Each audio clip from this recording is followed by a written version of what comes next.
हमने थर्मोरेगुलेशन के मुतालिक इसका पढ़ा था और हमने इसका ये डिस्कस किया था कि this is attach to any bone, तो ये कवर्ड होता है by the connective tissue and that connective tissue is called as the perimysium. I would like to share the screen with you और मुझे बताइएगा कि आपको नजर आ रही है या नहीं.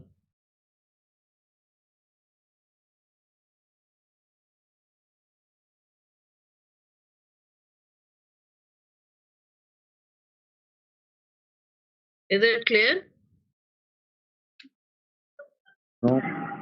Yes, ma'am. Yes, ma'am. Yes, ma'am. हमने इसमें डिस्कस किया था कि मसल को हम सिर्फ मसल नहीं कहते, हम इसको मसल ऑर्गन भी कहते हैं. और हम इसको मसल ऑर्गन क्यों कहते हैं? बिकॉज इसके अंदर नर्व्स, वेसल्स अभी होती हैं. And what was the function of the nerves? Excitation. Excitation. That is the function of the motor nerve.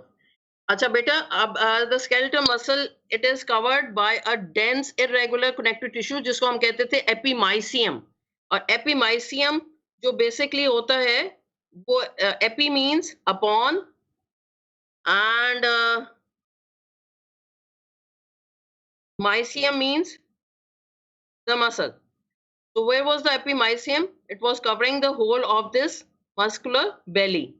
अगर हमने ये कहा था कि suppose this is a femur and this is a quadriceps or this is the huge muscle and this is covered by a connective tissue that is called as the epimysium.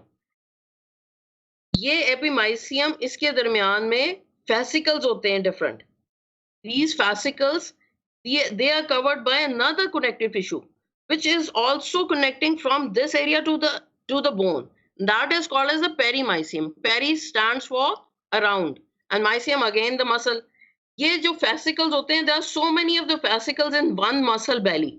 इस fascicle में से अगर हम एक muscle fiber को अलग कर लें, then there is this fine layer of loose connective tissue which is covering this, and that is called as the endomysium. So the epi, peri, and endomysium, they all continues from this area to the bone.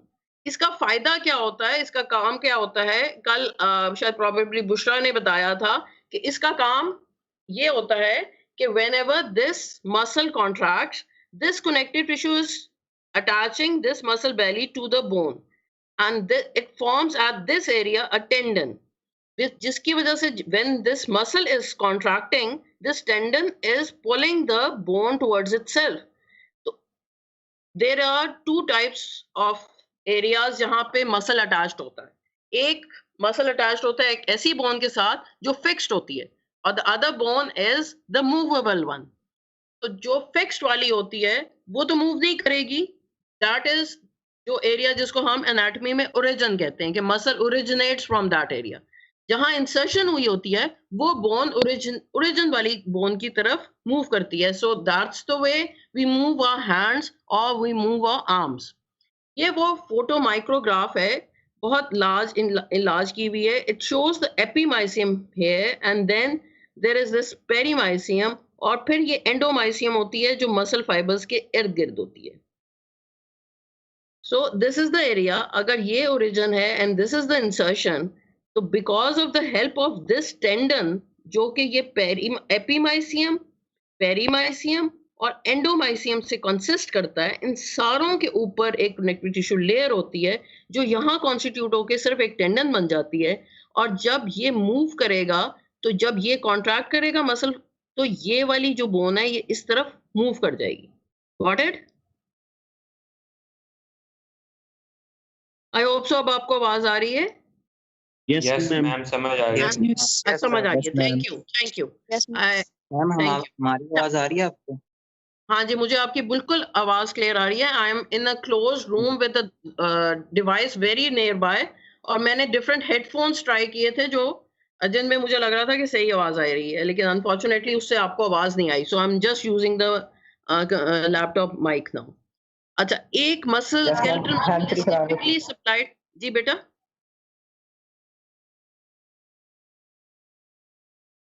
anybody said something? अच्छा, nothing. Okay. एक skeletal muscle is typically supplied by one nerve, one artery, and one or more veins. So हमने आपको ये बात आपने dissection अगर की हो, मेरा ख्याल है अभी जब से आपका स्टार्ट हुआ है हम डायसेक्शन नहीं कर सके, but you must be visualising that bye animations जो एनाटॉमी वाले आपको दिखाते होंगे कि ये जो वेसल्स होती हैं ये इसके दरमियान में से पास हो रही होती हैं। और ये जब इस तरह निकल रही होती हैं, तो ये ब्लड लेके जा रही होती हैं और फिर वापस जा रही होती हैं। सो आर्टरी जो होती है बेसिकली इसको ब्लड सप्लाई कर रही होती है और वेन जो होती है वो ड्रेन कर रही होती है।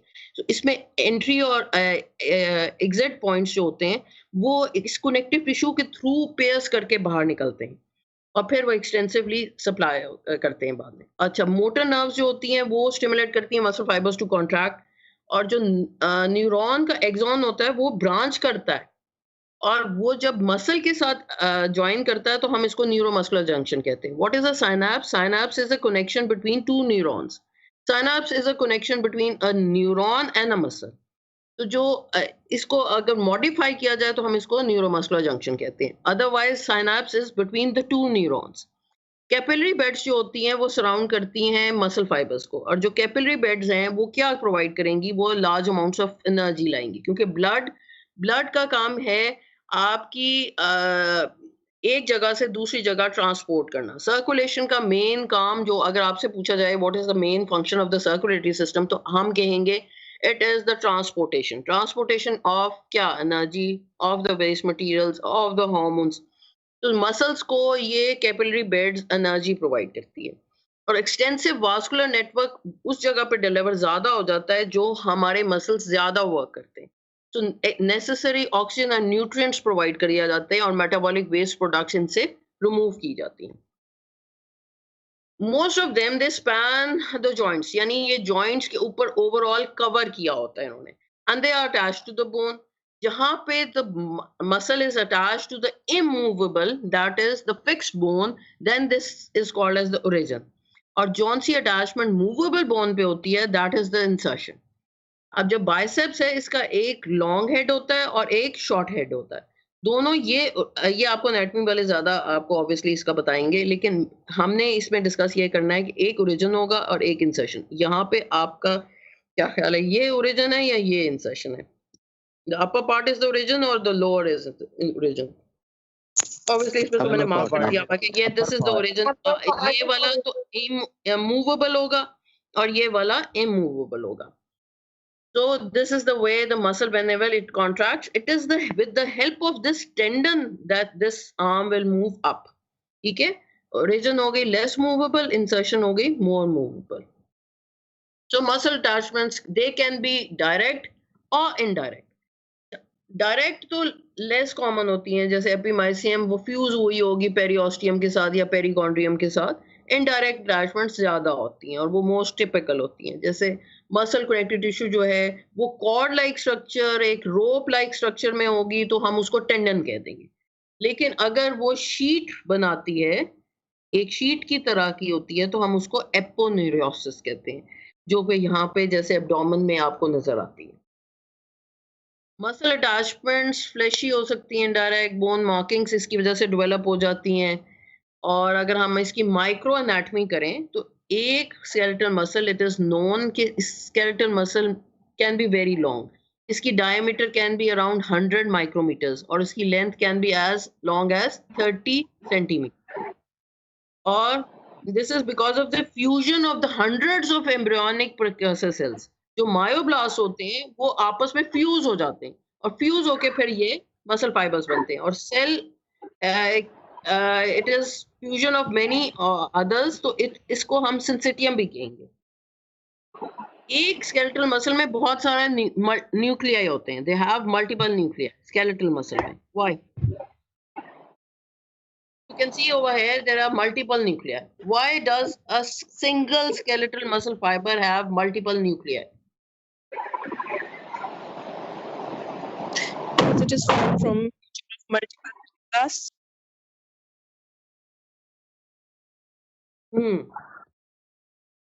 Okay. अगर हम इसको हिस्टोलॉजिकली देखें तो दिस इज द न्यूक्लियस जो नजर आ रहा है, and there are multiple striations over here. ये striations मैं आपको बताती हूँ कि ये appearance क्यों आती है. And it is composed of the muscle cells, connective tissue, और ये cylindrical होते हैं, multinucleated होते हैं, और they have around this much of the diameter. हम आगे चलते हैं. Look at this picture. Look at this picture. This is a nice picture. ये probably आपकी शव ward में दी हुई है. This is a bone. This is a tendon, which is the fusion of the epi, peri, or endomysium. And this is the muscle fiber. और यहाँ पे इसकी covering में आ गया perimysium, epimysium. फिर ये fascicles हैं, इनकी covering हो गई epimysium से, and then single fiber, which is covered by a endomysium. इसमें से जो ये single fiber निकल रहा है, look at it. इसकी ये nuclei है, and these are the capillaries. Vast इसकी circulation होती है, और अगर हम इसको और magnify करें, तो then under this endomysium there is sarcolemma. Sarcolemma बेटा जो आपने सेल पढ़ा था, उसकी मेम्ब्रेन होती है, उसको हम कहते हैं प्लाज्मा मेम्ब्रेन.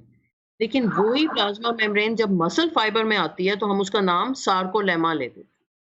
एंड ये जो होती है सार्कोलेमा, ये इसको ओवरऑल ऑल अराउंड इसको इंसर्कल किया होता है. This is not the endomysium, this is a plasma membrane of this muscle fibre. इसके दरमियान में एक सार्कोप्लाज्मिक रेटिकुलम भी होता है. अब sarcoplasmic reticulum is the same as the endoplasmic reticulum. In the cell आपने पढ़ा है कि endoplasmic reticulum is for the protein and for the fats, और इसकी ट्रांसपोर्ट के लिए भी कि न्यूक्लियस से लेके तो सेल मेम्ब्रेन तक लेके आएगा, और इसकी प्रोडक्शन के लिए. तो द सेम पार्ट जो सार्कोप्लाज्मिक रेटिकुलम है, इट इज सिमिलर और it is one and the same thing as the endoplasmic reticulum. लेकिन यहाँ पे हम उसका नाम एंडोप्लाज्मिक रेटिकुलम की बजाय सार्कोप्लाज्मिक रेटिकुलम लेते हैं, और बीच में फिर ये टी ट्यूब्यूल्स भी आते हैं. अब जब एक आपकी ये मायोफिब्रल बाहर निकल आती है, if you look at it, there are striations of, you can see the striations. Striations means lines नजर आ रही हैं, और जो एक striation से लेके दूसरी striation के दरमियान में होती है, that is called as the sarcomere. यहाँ पे एक Z डिस्क है, Z डिस्क इसको कह देते हैं, Z कह देते हैं. कुछ स्कूल्स में जब हम ABC पढ़ते हैं तो हम Z कहते हैं, कुछ में Z कहते हैं. तो इसलिए यू कैन से वन, कोई भी चीज इसमें से कुछ भी कह दो. This is a Z disc and this is another Z disc. इसके दरमियान में आपके मायोफिलामेंट्स हैं, जो एक है thick filament, that is called as the myosin myofilament, और एक है एक्टिन मायोफिलामेंट. अब जो एक्टिन है, दिस इज अ थिनर, और जो मायोसिन है, this is the thicker one. I think ये आप लोगों ने एफएससी में थोड़ा सा पढ़ा होगा. यस यस मैम, ये सारा पढ़ा है. अच्छा बेटा, इससे क्या आपने, व्हाट डू यू थिंक, आपको क्या क्या रिकॉल हो जाता है?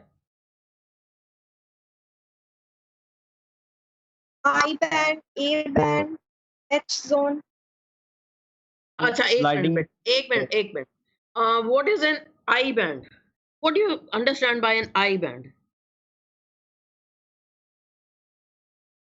Isotropic, that where all actin filaments are Not present. polarized light.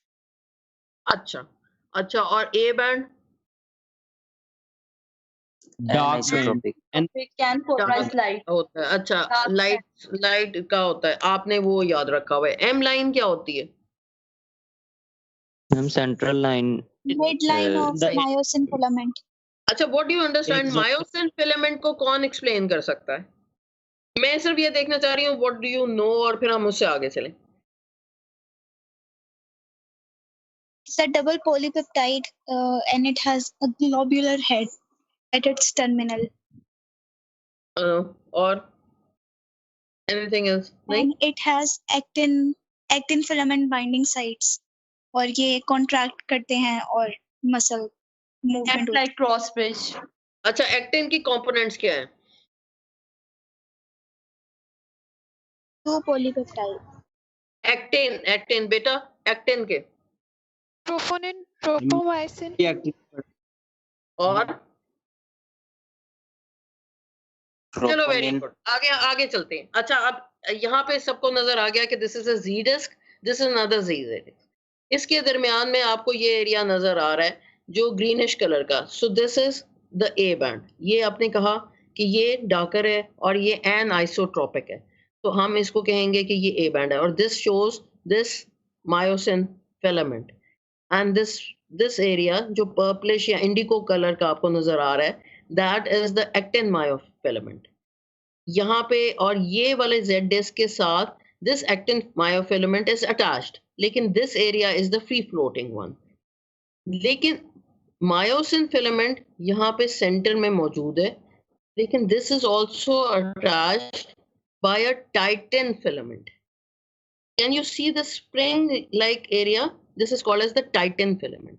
By this myofilament is also attached to the Z disc. लेकिन ये इतनी क्लियर इस एरिया तक हमें नजर नहीं आती। ये बहुत ज्यादा आप अल्ट्रा मैग्नीफाई किया जाए तो तब पता चलता है। Again the terms I will like to repeat. मैंने आपको कहा था कि एक सेल मेम्ब्रेन को हम प्लाज्मा लेमा, प्लाज्मा मेम्ब्रेन कहते हैं, लेकिन जब वही मेम्ब्रेन मसल में होती है तो हम उसको सार्कोलेमा कह देते हैं। सेल में हम इसको साइटोप्लाज्म कहते हैं, मसल में इसको सार्कोप्लाज्मा कहते हैं, प्लाज्म कह देते हैं। एंडोप्लाज्मिक रेटिकुलम होता है तो हम इसको मसल में सार्कोप्लाज्मिक रेटिकुलम कहते हैं।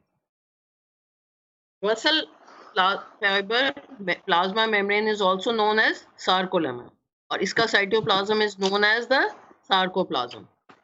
अब ये वाला जो एरिया है एक muscle myofibre is covered by a endomysium. इसके नीचे मैंने आपको बताया देयर इज अ सार्कोलेमा जो ओवरऑल इसको सराउंड कर रहा होता है, ठीक है। और इसके अंदर मेरे पास लिखा आ रहा है stop presenting, give control, anything important about this?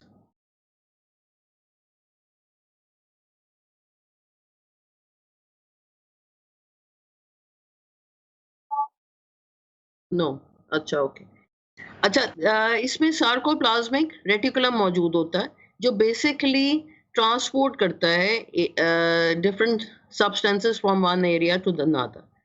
This is the sarcolemma and this is the sarcoplasmic reticulum. इसकी ये टी ट्यूब्यूल्स आपको नजर आ रही हैं। ये मैं आपको बहुत बार बार बताऊंगी, इसलिए अभी सिर्फ आप इमेजेस देखते जाओ ताकि क्लियर होता जाए। सार्कोलेमा में इन्वेजिनेशंस होती हैं जो सेल के अंदर घुसती हैं, दे पेनिट्रेट थ्रू द सेल, इसको हम टी ट्यूब्यूल कहते हैं।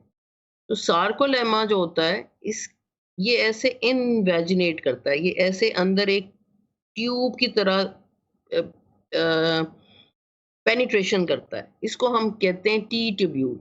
टी की शक्ल इसकी बन जाती है बिकॉज ये वाला एरिया इसका टॉप एरिया बन जाता है and the pacing area is the long length of the T. So this is called as the T tubule. और सार्कोप्लाज्म में there have multiple mitochondria और ग्लाइकोजन ग्रैन्यूल्स भी बहुत होते हैं। और ये जो ग्लाइकोजन ग्रैन्यूल्स हैं ये तो एनर्जी प्रोवाइड करते हैं, पर माइटोकॉन्ड्रिया क्या करता है? माइटोकॉन्ड्रिया आपका एटीपी बनाता है। If you look at here, this is the surface membrane of a muscle fiber. अब इसमें से ये इन्वेजिनेशंस हो रही होती हैं और ये टी ट्यूब्यूल्स इसमें से पास हो रही होती हैं।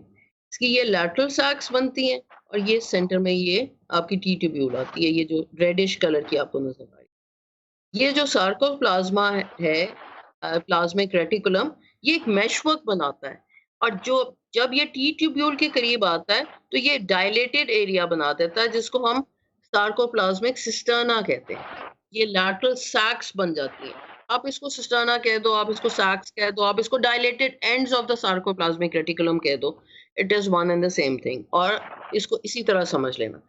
So again I will explain it again. ये सार्कोलेमा है, इसकी इन्वेजिनेशन हो रही है, ये जैसे ट्रिब्यूटरी निकल रही है और ये इसमें से थ्रू आउट पास कर रही है, ठीक है। और ये है सार्कोप्लाज्मिक रेटिकुलम। इसमें कुछ एरियाज डायलेटेड होती है, ये तो मेशवर्क बना रहा है उसी तरह का जैसे एंडोप्लाज्मिक रेटिकुलम होता है, लेकिन जो डायलेटेड एरिया होता है near the T tubule, that is called as the cisterna or the dilated.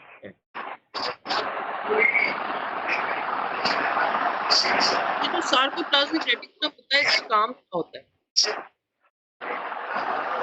क्या किसी का अनम्यूट हुआ है? प्लीज म्यूट कर दें। मैम नॉइज आ रही है। हाँ जी, यही मैं कह रही हूँ, किसी का अनम्यूट हुआ है, कोई म्यूट कर दे, या फिर मैं ये slide show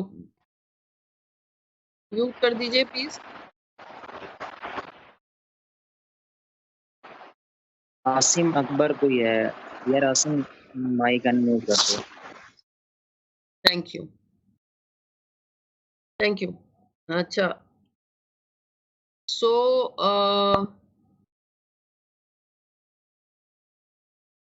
so this is muscle cell version of the smooth endoplasmic reticulum, और ये फंक्शन क्या करता है? ये फंक्शन करता है बेसिकली कैल्शियम को स्टोर रखता है, और जब रिक्वायर्ड होता है for the muscle contraction, this calcium is released from the endoplasmic reticulum और द सार्कोप्लाज्मिक रेटिकुलम, और this is a loose network of membrane bound organelle, जैसे एंडोप्लाज्मिक रेटिकुलम होता है, और इसका हम आगे और काम देखेंगे। Again myofibril, myofibril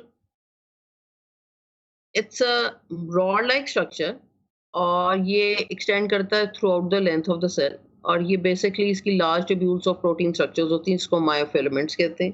they give the ability of the muscle to contract. इस मायोफिलामेंट्स में they can be classified as thick filament and the thin filament. जो आप ए और आई बैंड कर रहे हो, तो थोड़ी देर भूल जाओ उसको, ज्यादातर आप कंसिडर करो उसको as a thick and a thin filament. Two types of myofibrils, thick and thin. Thick is the myosin, जैसे अभी उसने कहा कि टू इसकी प्रोटीन चेन्स होती हैं और वो आपस में ट्विस्टेड हुई होती हैं। They are twisted just like golf clubs. If anybody has seen the golf club, जो गोल्फ की स्टिक यूज करते हैं उसको बेटा हम गोल्फ क्लब कहते हैं। तो जो शाफ्ट्स होती हैं वो ट्विस्ट हुई होती हैं एक दूसरे के इर्द गिर्द, और इस की वजह से जब ये ट्विस्ट हो जाती हैं तो इस पार्ट को हम टेल कह देते हैं, and the free end is called as the head. तो ये जो एक है, ये मल्टीपल के साथ ज्वाइन करके around 300 of these myosin molecules ये ज्वाइन करके एक थिक सिंगल फिलामेंट बना देते हैं, और इसकी जो मायोसिन हेड्स होते हैं ये फ्री हैंगिंग होते हैं। अगेन हम ये मायोसिन मॉलिक्यूल को देखते हैं। There are two helical structures जो आपस में इन्होंने ट्विस्ट किया हुआ है, और जो ये फ्री एंड्स हैं यहाँ पे जाके एक इस तरफ मूव किया हुआ है, एक इस तरफ। दे can be on the same side, they can be on the opposite side. अगर आप इसको और ट्विस्ट कर देंगे तो ये सेम साइड पे बन जाएगा। What is a hinge area? Hinge area होता है जहाँ पे फ्री मूवमेंट हो सके, जहाँ पे ये ऐसे करके अलहदा से सेपरेट मूव करे। मैं आपको इसकी एनिमेशन दिखाऊंगी, फिर आपको ज्यादा समझ आएगी। और जो हेड वाला एरिया है वहां पे लाइटर चेन्स भी होती हैं, 4 लाइटर चेन्स होती हैं जो इस हेड के एरिया के साथ अटैच्ड होती हैं।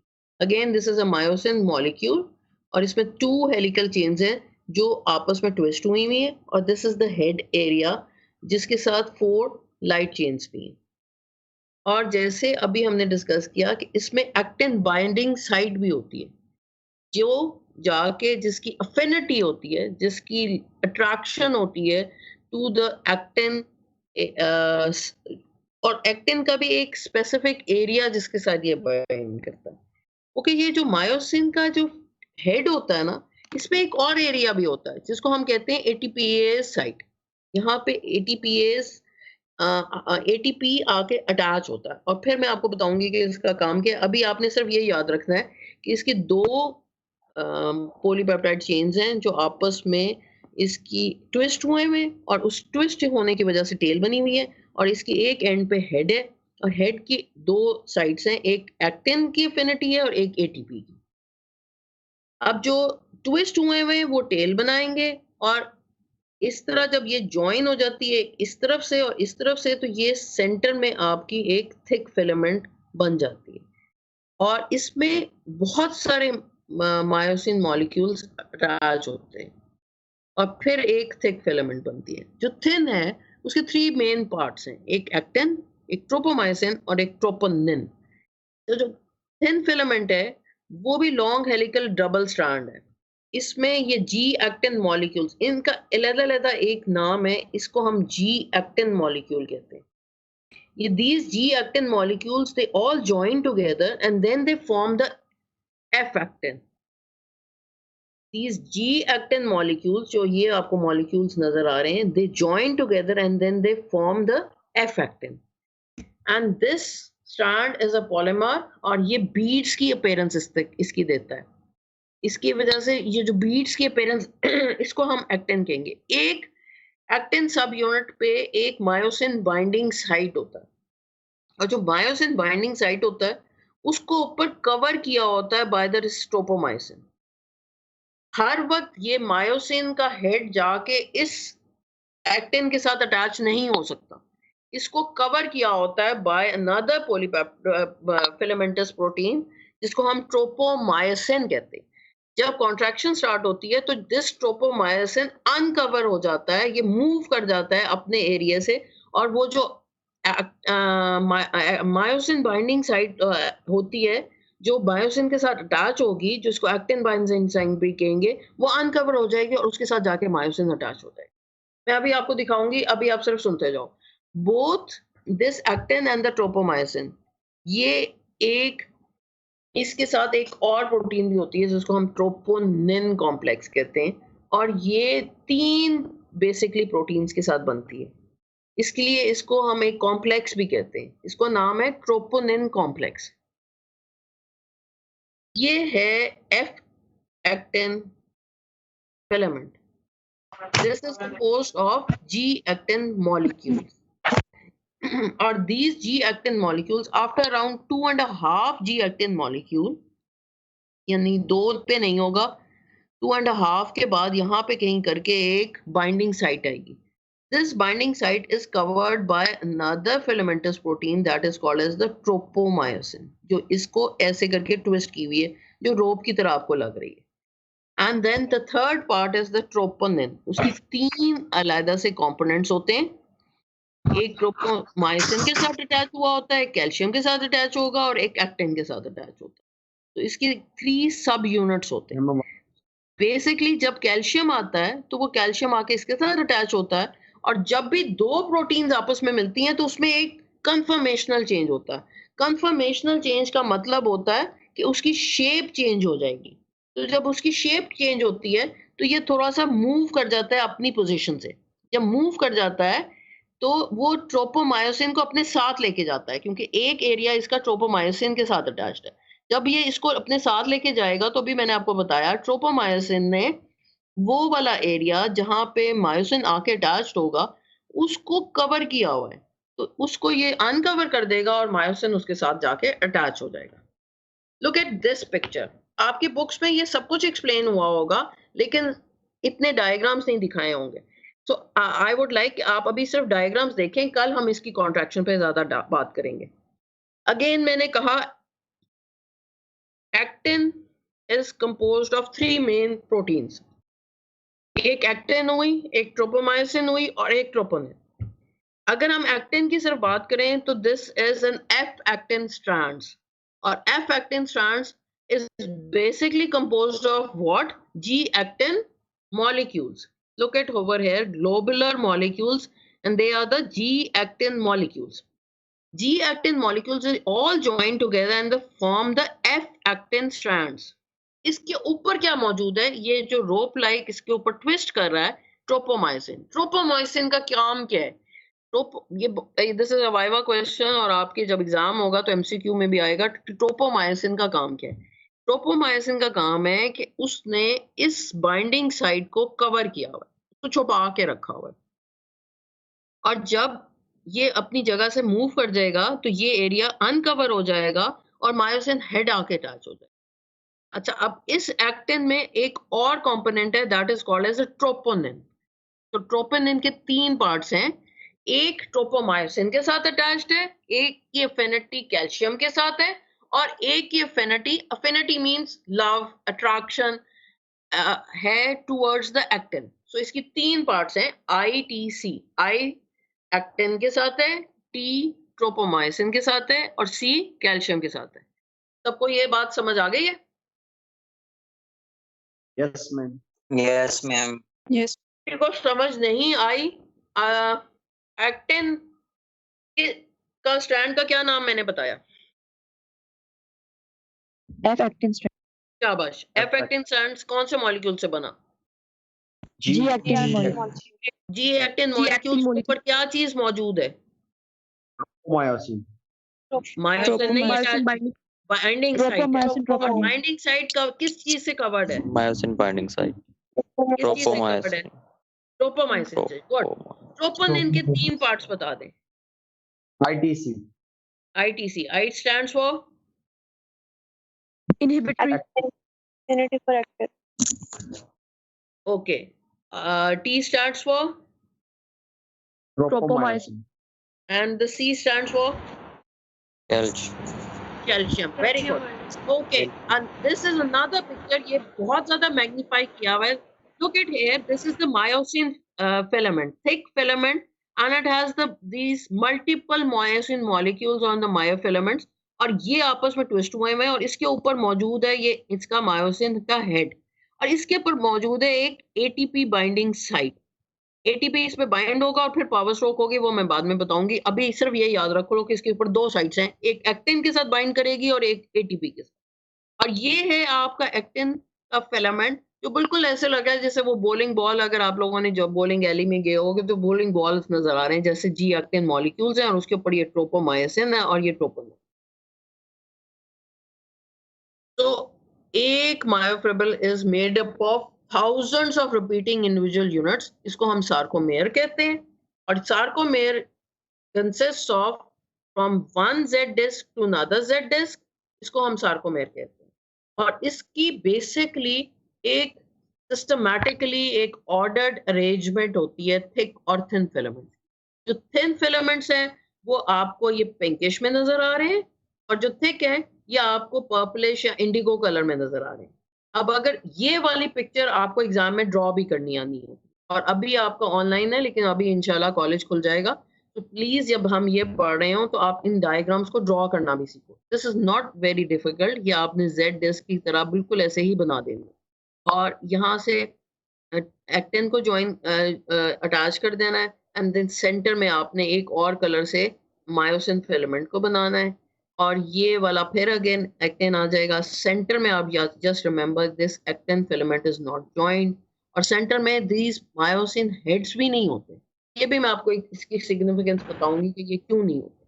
ठीक है, we will stop over here, और मैं आपको एक वीडियो दिखाऊंगी. दिस विल शो कि वो किस तरह मूव करता है. मैम? जी जी बेटा. मल्टीपल न्यूक्लियस जो आपने बताया कि स्केलेटल सार्कोसाइट्स में होते हैं, उसकी इंपॉर्टेंस क्या है? मल्टीपल न्यूक्लियस अभी आपकी उसकी इंपॉर्टेंस तो नहीं मैंने पूछी थी वो क्यों होती है. मल्टीपल न्यूक्लियस की इंपॉर्टेंस क्यों होते हैं तब? एक सेकंड, टोटल एक मिनट.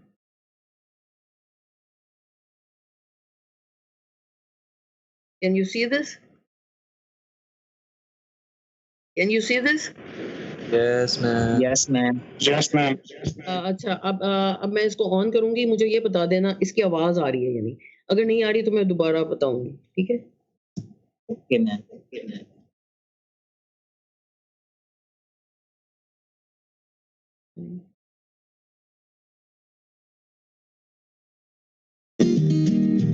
आवाज आ रही है? Yes, ma'am. आ रही है. Yes ma'am.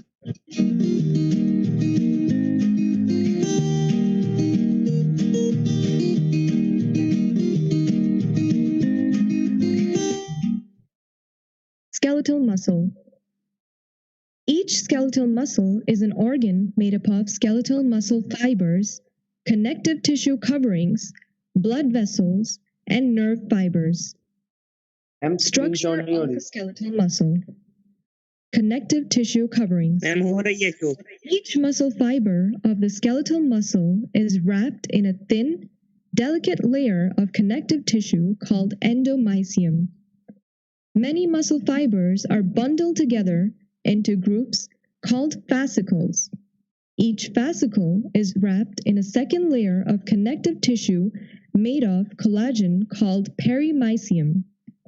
Many fascicles are bundled together to form a skeletal muscle. Each skeletal muscle is covered by a third layer of dense fibrous connective tissue called epimysium. Each skeletal muscle is then covered by a fourth, very tough fibrous layer of connective tissue called deep fascia. The deep fascia may extend past the length of the muscle and attach that muscle to a bone, cartilage, or muscle. Skeletal muscle fibers. A muscle fiber is a long, thin cell. Each muscle fiber is composed of myofibrils. Each myofibril is composed of two protein filaments. Thick filaments are primarily composed of the protein myosin. They have a rod-like tail that terminates into two globular heads or cross bridges. These cross bridges interact with active sites on thin filaments. Thin filaments, which are primarily composed of the protein actin. They are coiled, helical structures that resemble twisted strands of pearls. Tropomyosin is the rod-shaped protein spiraling around the backbone of actin to stabilize it. Troponin is a complex of polypeptides. One binds to actin, one that binds to tropomyosin, and one that binds to calcium ions. Both tropomyosin and troponin help control actin's interaction with myosin during contraction. Striations are caused by the arrangement of thick and thin filaments within the myofibrils. A-band, also known as dark area, in which there is overlapping of thick and thin filaments. I-band, also known as light area, has thin filaments alone. The length of each myofibril is divided into sarcomeres. Sarcomeres meet one another at an area called the Z-line. Within the sarcoplasm of a muscle fiber, there are two specialized membranous organelles. Sarcoplasmic reticulum. It is a network of membranous channels that surrounds each myofibril and runs parallel to it. It is the same as endoplasmic reticulum in other cells. Sarcoplasmic reticulum has a high concentration of calcium ions compared to the sarcoplasm, which is maintained by active transport calcium pump.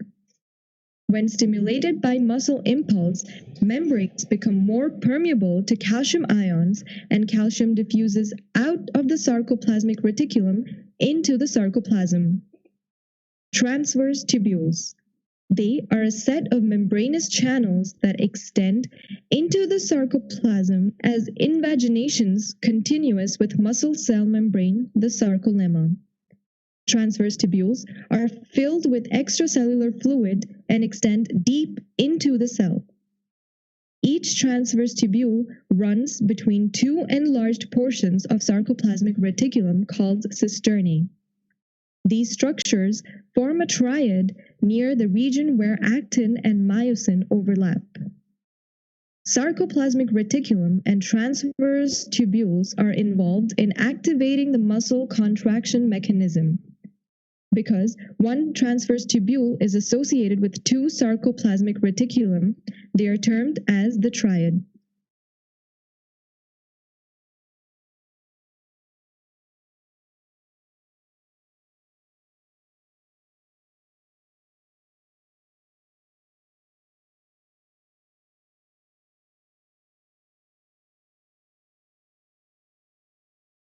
So here's the thing. Last month मैंने अपने सारे expenses online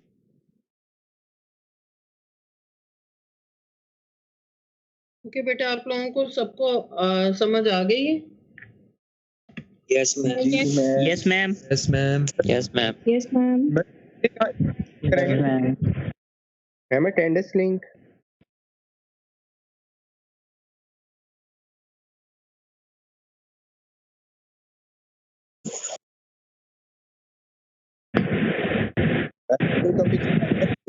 consult करेंगे।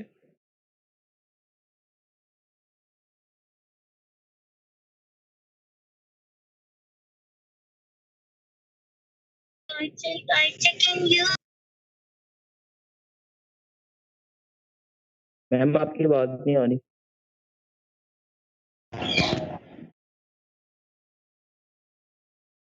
मारना पड़ेगा। एक ट्रोपोमाइसिन के साथ है, एक कैल्शियम के साथ है और एक एक्टिन के साथ, ठीक है। Okay ma'am. हाँ, ये अभी जो कॉन्ट्रैक्शन है ना, ये मैं कल दोबारा रिपीट करूंगी, so don't worry about that. और मैं तब तक एंड नहीं करती जब तक कि आप लोग मुझे फुली ना कहो कि हमें ये बात समझ आ गई। आज तो मैंने इस पे कंसंट्रेट किया था कि आपको एंडोमाइसिन, पेरीमाइसिन और एपीमाइसिन समझ आए। अभी हमने ये बात की है कि मायोफिलामेंट्स के स्ट्रक्चर होता कैसे, कल मैं दोबारा रिपीट करूंगी। आप अच्छी तरह से समझ लेना। जब आप लोग मुझे खुद कहोगे ना कि अब हमें समझ आ गई, अब हम थक गए हैं ये समझ पढ़ के, तो फिर हम आगे चलेंगे, ठीक है। क्योंकि ये बहुत इंपॉर्टेंट है, इसलिए इंपॉर्टेंट है ये नर्व एंड मसल में ज्यादातर आता ही है ये। और मजा आप लोगों को तब आता है इसलिए क्योंकि ये बहुत आसान होता है, आपके फुल मार्क्स आ जाते हैं। और मैं अभी आप लोगों को एग्जाम का पैटर्न तो पता है या फर्स्ट ईयर को अभी ये भी नहीं पता?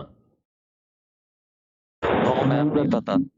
नहीं पता। अच्छा बेटा, एक होता आपको प्रोफेशनल एग्जाम होता है जिसको हम प्रॉफ कहते हैं। उसकी प्रोफेशनल एग्जामिनेशन की हम उसको शॉर्टन करके हम उसको प्रॉफ कह देते हैं। आपका फर्स्ट ईयर का जब कोर्स खत्म हो जाएगा, जिसमें cell, blood, nerve and muscle, circulatory system और सीवीएस होगा, रेस्पिरेशन होगा, तो फिर उसके बाद आपका एग्जाम होगा जो यूनिवर्सिटी ऑफ हेल्थ साइंसेस खुद से लेगा। उसमें 2 पेपर होते हैं, एक एमसीक्यू और एक एससीक्यू। जो एमसीक्यूज होते हैं उसमें 1 बेस्ट आंसर होता है, 1 ट्रू आंसर या 1 करेक्ट आंसर नहीं होता बेटा, 1 बेस्ट होता है। उसमें बहुत सारे आंसर्स ठीक भी हो सकते हैं, आपने उसको बेस्ट को करना है। अच्छा, उसमें आपके 55 शायद आते हैं एमसीक्यूज और 45 मार्क्स आपके होते हैं जो आप रिटन एससीक्यूज देते हो। उसमें ये sarcomere, what is a sarcomere? Draw the picture of the sarcomere. आपने ये जो मायोसिन और एक्टिन की मैंने आपको पिक्चर दिखाई है ना, ये आपको बनानी आती। फिर शॉर्टिंग में इसकी क्या चेंजेस आती है मैंने अभी नहीं आपको बताई। आपको पूछा जाता है मायोफिलामेंट्स की स्ट्रक्चर बता दो, उसमें आपने इससे रिलेटेड बताना होता है। एंडो और एपी का आपको कोई क्वेश्चन आ सकता है एमसीक्यू में। ये एक मैं अभी सिर्फ आज के लेक्चर के हिसाब से बता रही हूँ कि उसके क्वेश्चंस किस तरह के आएंगे। मैं आपको क्वेश्चन सारे बताऊंगी जो आते हैं ना, मैं आपके साथ वो भी डिस्कस करूंगी। उसके बाद जब आपका पेपर हो जाता है, एनाटॉमी का हो जाता है, फिर 2 दिन के बाद फिजियोलॉजी का होता है, 2 दिन के बाद बायोकेमिस्ट्री का होता है। उसके बाद आपका एक वाइवा होता है, जो वाइवा इंडिविजुअली हर डिपार्टमेंट में लिया जाता है। उसमें आपकी प्रैक्टिकल असेसमेंट भी होती है, आपसे वाइवा लिया जाता है इन टॉपिक्स के ऊपर। जो आपकी हेड ऑफ द डिपार्टमेंट होती हैं वो आपसे कुछ भी पूछ सकती हैं। आपसे पूछ सकती हैं कि मायोसिन का स्ट्रक्चर को डिस्क्राइब कर दो, सार्कोमेयर होता क्या है, सार्कोमेयर में चेंजेस क्या आते हैं, सार्कोमेयर के कंपोनेंट्स क्या है, ठीक है। अच्छा, पार्टिसिपेंट्स 202 थे, मुझे रिस्पॉन्सेज अभी तक 195 आए हैं। अभी भी कोई एंटर कर रहा है? अब मैं उसको स्टॉप कर दूं? Everybody has entered? Ma'am wait कर रहे हैं। नहीं मैम, अभी आप अच्छा, कल तो स्टूडेंट्स कम थे, आज हाउ कम इतने ज्यादा आ गए? How many students are there? Ma'am almost 250 हमारी स्ट्रेंथ। 250? मैम इम्पोर्टेंट लेक्चर है ना इसलिए। इम्पोर्टेंट लेक्चर है? मैम 220 है। लेक्चर है ये आपको किसने कहा है? कल तो बिल्कुल ही 170 थे।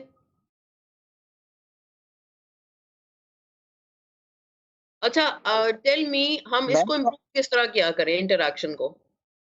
मेरा आपके साथ कांटेक्ट व्हाट्सएप पे तो है नहीं। You got my email, you can contact me over there. कोई क्वेश्चन हो, कोई क्वेरी हो, वीडियो जो लिंक दिखाई जाती है उसे समझ आता है?